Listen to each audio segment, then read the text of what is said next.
Doctor corona టైంలో lockdown చాలా వరకు లైఫ్‌ని ఒక స్టాగ్నేట్ చేసింది ఎక్కడికక్కడ. మీరు సర్జరీ చేయాల్సిన టైం అది. కానీ వాళ్ళు బయటికి రాలేరు. ఇలాంటి ఏమైనా కేసెస్ అంటే మీకు ఇచ్చిన టైం ఉంటది. మీరు ఒక 3 మంత్స్‌లోన ఒక 1 మంత్‌లో సర్జరీ చేయాల్సి ఉంటది.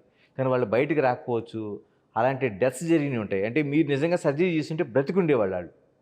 అలాంటి కేసెస్ ఏమైనా మీకు ఎదురైనాయండి ఈ కరోనా టైంలో?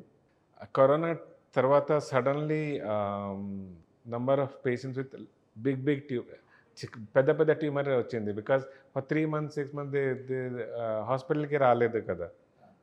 So, patients.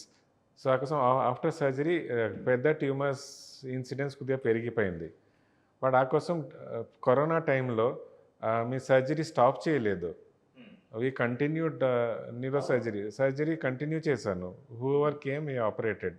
ఆహ్, because corona the death of not I mean people who didn't get treatment their death rate was higher than corona disease.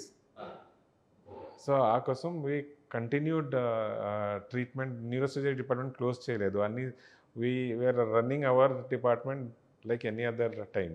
అవునండి. నిజంగానే మీకు కంగ్రాట్స్ చేయాలి. ఎందుకంటే కరోనా టైంలో మీరు ఎక్కడ ఆపకుండా సర్జరీస్ కావచ్చు, మిగతా ట్రీట్మెంట్ కావచ్చు కొనసాగించారు.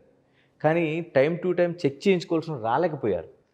ఆ కోసం కరోనా తర్వాత చాలా పేషెంట్స్ విత్ పెద్ద ట్యూమర్ వచ్చారు. బికాజ్ అంటే పెరిగిపోయింది. పెరిగిపోయింది సైజ్. బికాజ్ క్యాన్సర్ ఉంటే తొందర తొందర పెరుగుతుంది కదా! సో, పెద్ద పెద్ద ట్యూమర్‌తో వచ్చారు. సో, బట్ దెన్ వాళ్ళకి సర్జరీ చేస్తే కొద్దిగా కాంప్లికేషన్స్ ఎక్కువ అయింది ఆ కోసం.